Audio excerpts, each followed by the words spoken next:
Admittedly, I don't read that much, but I wasn't always like this. Back when I was younger, I loved reading graphic novels. One of the series I was infatuated with was the Cleopatra in Space series by maihack.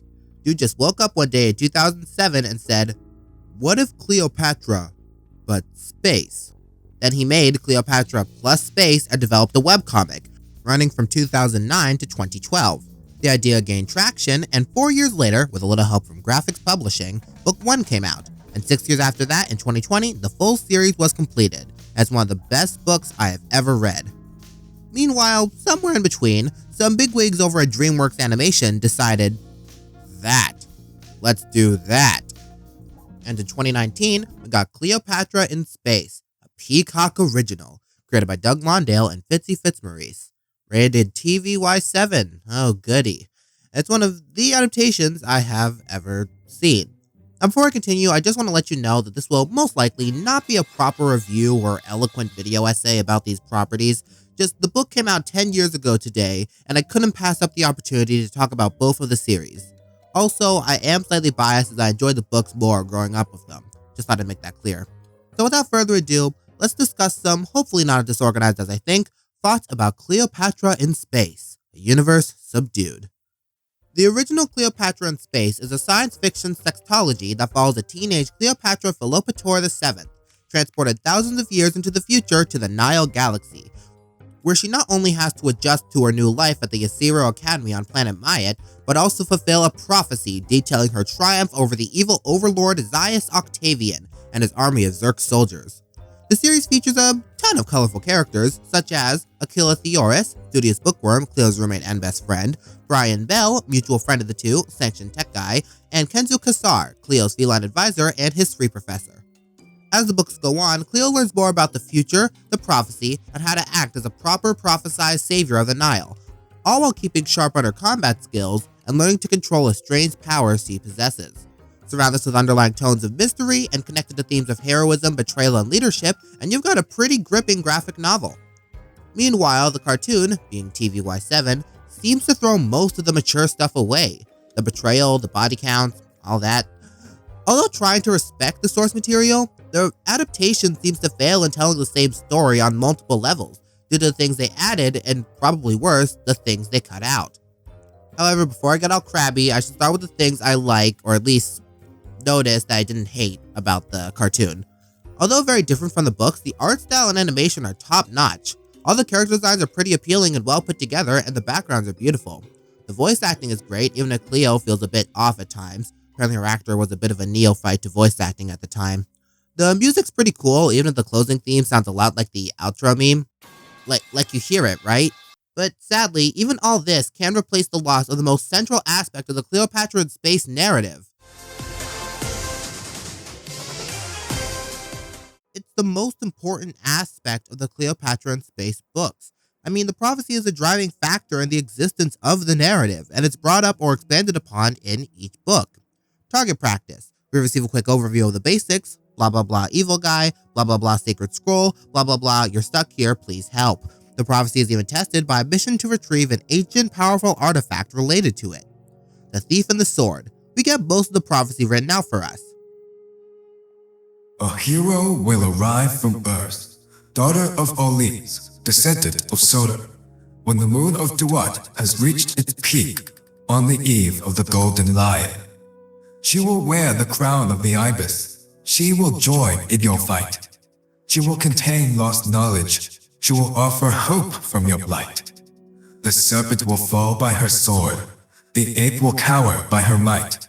The spider will go deaf by her word. The jackal will collapse by her sight. She will command the armies of fire. She will command the night. She will extinguish an empire. She will put an end to their plight. Fear has been banished. Blackness turns white. Sing praises to the Queen of the Nile, for she has turned darkness to light. We also learn of the time tablets, the Uda and Ada, related not only to Cleo's presence in the future, but connected to the prophecy in addition to the nature of the artifact from the previous book, the Sword of Kebashit, A mystical Khopesh has a cruel gift from Egyptian god Anubis, granting immortality, the one in question being a forgery. We also learn of the existence of an extra piece of the prophecy unknown to most believers. Secret of the Time Tablets. The rest of the prophecy is revealed to us by the Uda Tablet. Gat's daughter, betrayed by a kiss. Ra's kingdom, exchanged with a hiss. Fire will swallow water, fear will conquer bliss, and the stars a hero will collapse the abyss. With the sword of Kabeshet in hand, the queen of the Nile will make her stand. A final breath, a last command, shall light the darkness that threatens the land. This uncovers an important detail of the prophecy. For Cleo to fulfill it, she has to perish. In addition to all that, Cleo's connection to the tablet somehow awakens a particular power within her. The Golden Lion. The titular artifact from the prophecy in Book 2 is expanded upon as a powerful star of plasma pulsating with energy. There is a subsequent prophecy pertaining to its whereabouts, which Cleo later uncovers on planet Canadun. Fallen Empires. The backstory of Octavian, as well as the possible origins of the prophecy, are detailed to us in a flashback. Bakari, Cleo's tutor from her days in Egypt, transcribes visions from the gods. In the book he wrote, which is the same one from the Academy's Library of Alexandria from Book 2, shown by the 5-point insignia. The flashback also shows the possession of the true Sword of Kabeshet within Cleo's friend from Egypt, Gozi, eventually turning him into Octavian. Queen of the Nile. Redacted. All I can say is, all this information comes together and the prophecy is fulfilled in a way you might not expect. A couple of twists involving the prophecy are in order, but I want to see if I can go through this video without spoiling the finale, so, read the book. There was a lot of focus on the prophecy from the book series. Makes sense considering all of a novel's plots and subplots are to service the full series as every page matters. But in contrast, what does the cartoon series have? A good adaptation would probably put a similar level of focus on the prophecy, at least in exhibiting its importance amidst the other subplots that are there for the sake of world building of the episode quotas. Just look at shows like Amphibia or DuckTales 2017, balancing both the subplots and the overarching story. Whereas in the Cleopatra in Space cartoon, we get, nothing. We get just the tiniest pieces every 5 episodes. In the pilot, Wednesday, we get the basic spiel from target practice. Blah blah blah evil guy, blah blah blah sacred scroll, blah blah blah you're stuck here, please help. In Season 1, Episode 3, Clubbing, a strange glow flows through Cleo and is spurred by her homesickness, giving her the ability to siphon power from other sources, for whatever reason. In Season 1, Episode 13, Rescue, we get one of the biggest story changes. The Auto tablet that sent Cleo to the future and Cleo is connected to is in Octavian's possession, and while facing off with Octavian, with help from her glowing powers, the tablet delivers visions of another tablet of similar powerful energy, the Uda tablet. In Season 2, Episode 5, 5 episodes later, the characters discover the Scroll of the Golden Lion, which reads, Savior and Ada, Golden Lion and Uda, one nut, one shell. Okay, now what does this mean? That the Golden Lion, whatever it is, shares something with Cleo somehow? Well, your guess is as good as mine, because this is never answered. Awesome. In Season 2, Episode 6, Zerk's Works, the characters learn of Octavian's connection to the powerful Sword of Kabeshet, which appears to have some importance to Pharaoh Yosira, who, in absence of mention, is the current ruler of the Nile Galaxy in both the show and the books. However, this connection is also unanswered, so that's fun. In Season 3, Episode 6, Cleo and Zaid, another 6 episodes later, the Uda tablet is finally found. Hooray! Nice to know all the 12 episodes spent looking for it in all the wrong places wasn't a complete waste of time in terms of progressing the overarching narrative before the season finale. See, this is where most of my disappointment stems from. The prophecy and its corresponding items are given almost no focus and no resolution, despite how important they should be to the story. But nope. Instead, what we are given to work with are all the new... There's not much I can say about most of the added cast, just that they are all kind of unnecessary to the overall story, shocker there, and they all seem kind of unlikable in general, at least to me, but ignoring all of that, I want to focus on these guys, Cleo, Octavian, and Zaid, Antonius, and his inspirations. Starting with Cleo, I honestly don't have that many complaints about her as a whole. Her rivalry of Callie is kind of annoying, and her constant fawning over Zaid Antonius is just a little bit off-putting to me, but overall, despite a seeming lack of proper character development, she's okay. In fact, I want to praise the writers for one of the changes made. As I mentioned before, her glowing powers in the cartoon are brought on by her homesickness, at least in the first set of episodes. Her homesickness isn't addressed as much in the books, and by making it relevant to her story, there was a lot of potential in possibly navigating her feelings as well as navigating her powers. Even though the unfinished route they did take was a little bare bones in that aspect, it's an interesting concept that might have been worth exploring more in the books. So good job, Cleopatra and space writers. If only it could have handled Octavian with the same level of care. I wonder why it couldn't. So Octavian is supposed to be this heartless, soulless creature, cold-hearted killer, destroyer of worlds, corrupted and beaten by his constant deluge of pain. So explain why this guy doesn't seem like that guy at all. You wanna know what this guy's argument is? His motive, his substance, his reason for being? Why he harbors all this evil in his heart? Why he will stop at nothing to reign over this galaxy? He thinks people are stupid and shouldn't be in power. Now for people to be safe, they have to give up their freedom. Wow, how riveting. You're telling me that all the loss, all the betrayal, all the pure anguish this being has experienced in his multitude of lifetimes is reduced to this? How could this happen? My guess is the plan was to find some way to redeem him by changing his ideologies, as that is normally how these stories go, but this is such a flagrant misuse of his character and his role in the narrative. Furthermore, his backstory and motivations just don't match up, as I will explain when we get there. And you wanna know what makes it worse? He actually says this. I'm still the old Gozi you knew back in Egypt. No you are not. Anyone who read the books knows that Gozi died a long time ago. I mean, it's the most important facet of Octavian's character. He gave up Gozi the first time he died, and any semblance of humanity left in him was lost with his comrades, lovers, and families over eons of battle. It's why he agreed to work with Anubis through the Sword of Khebashit, because both of them were left bitter and wanted revenge against the universe and the people in it that caused them their pain, taking everything away from them. Anubis' motives are detailed in Book 6, so read it. And speaking of pain, his overall backstory in the cartoon is so weak. He was disfigured by the possession of the Sword of Khebashit and fled Egypt to avoid punishment for losing Cleo. He was later kidnapped by space pirates, where he slowly ascended the ranks to Pirate King. Does it sound like that backstory equates to a broken ideology upon losing faith in all sentient life?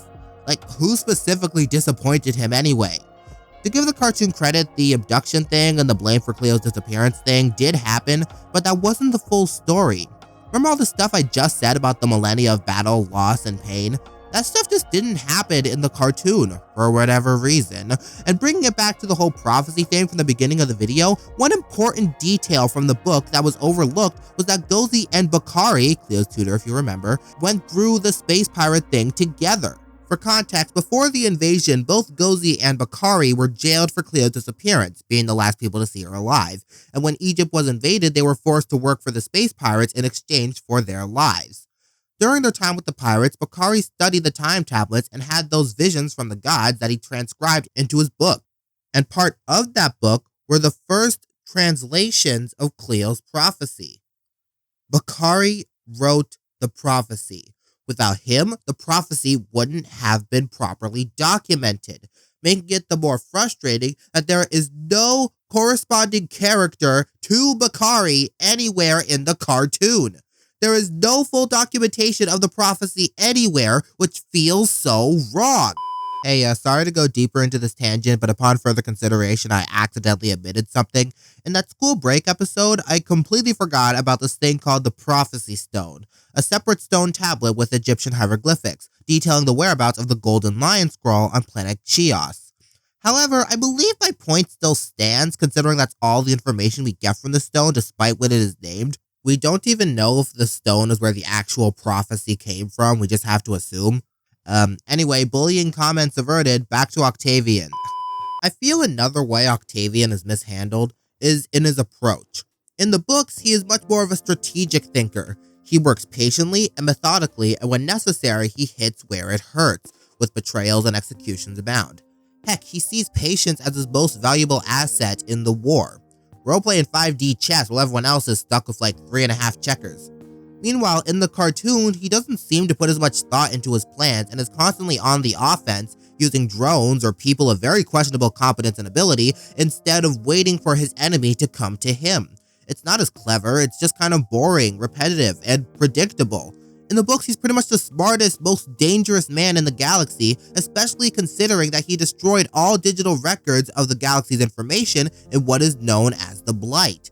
And in the cartoon, almost none of his attacks make him worth feeling threatened by, especially considering this series, to my knowledge, has not killed anyone, much less anyone important, even though that's kind of Octavian's thing, as mentioned in the first episode. Also, not every villain in the series has to be connected to Octavian. It just feels shoehorned in. Why is it always Octavian? Many of the villains in the cartoon that work for Octavian don't move the story along either, much less the whole dragged out Octavian spy thing. And speaking of Octavian spy, that brings me back to Zaid Antonius, who I will call Antonius for the rest of the video. Antonius is one of Cleo's classmates as well as her main love interest and spy for Octavian. The spy gig was due to his parents being held hostage, which isn't a bad motivation, but considering that he is boring enough for that to be all you need to know about him, I prefer the background of the character that he is based on. This is Antony, an independent treasure hunter who took on a few jobs for Octavian, as a titular thief in Book 2, for the fake sword of Kebashit, and for obtaining some of the Golden Lion plasma in Book 4. Being an orphan from the orphanage in the crime-ridden city of Icosis, a planet Octavian leaves alone, he clearly isn't doing that for his parents. He's honestly just in it for the money, and the adventure, of course. But speaking of orphans, there's another character whose absence I think is worth addressing, as it is possibly the biggest missed opportunity in the cartoon. That of Zaid Zarbari. This Zaid is also an orphan, and a little bit of a troublemaker at Ysero Academy. Although not attending the same orphanage, Zaid does have a connection to it through his parents, who started and supplied multiple orphanages across the galaxy, including Icosis, when Octavian began his reign. They were later killed by a Zerk ship, kamikazing themselves to avoid leading Octavian to any of them. Harkaby, Icosis orphanage runner, friend of the Zarbaris, upon telling Zaid the story, attempts to inspire him by saying this. Remember, there is more to heroism than what's written in scrolls. Though not shown explicitly, Zaid takes this message to heart, particularly in a face-off against Octavian, where to protect Cleo from his attack, he is incinerated. This is amongst the first casualties that really hit hard for the team, especially Cleo. From this point onward, she truly resolves to act like the savior the galaxy needs, to try and prevent any further affliction, especially to her friends. But again, TVY7. This whole thing had to be cut entirely because we're not allowed to have anybody die. Boring. Surely there's some way to be just as heart-wrenching and still abide by the rating, but I have yet to see it. And speaking of things I have yet to see, the ending is probably what I'm most bitter about. It's my understanding that the series was canned after the episode Pyramid Scheme, likely due to poor advertising and low ratings. Not to mention, the cartoon was running concurrently with the books, so by the time this episode was in production, Queen of the Nile likely had yet to be released, the team possibly losing the reference material. Although, between you and me, there was enough story deviations around an entirely new ending anyway. The first time I watched this show, that made me so angry, especially since they ended on a cliffhanger where the entire school is completely lost elsewhere in the galaxy, similar to Book 5's ending. Even just from this video, think of all the loose ends yet to be tied up, whether Cleo will return home, what the Golden Lion is, why Ysera cares about the Sword of Kebashit, whether the Ysero Academy will ever be put back together, whether Octavian will succeed in ruling the galaxy, whether the prophecy will ever come to fruition. Even an ending to a bad story is better than no ending at all. And I'm not saying that the Cleopatra in Space cartoon is a bad story. There are just so many changes and issues that just lead to the story feeling unfinished. If I seem a little harsh on this cartoon, it's because I love the books with all my heart, and hopefully this anniversary will allow the series to regain some love. But the cartoon, it's just so... I don't hate it, but let's put it this way. I could read through the books at any time and like them just as much as my first experience. Hopefully it hasn't been tainted by the stress of making this video. But if I was never planning on doing all of this, I probably wouldn't have revisited the cartoon, ever. I feel like part of the problem here is the rating. Say it with me now, TVY7. While it isn't a problem on its own, we currently live in a world where kids' TV isn't allowed to be mature.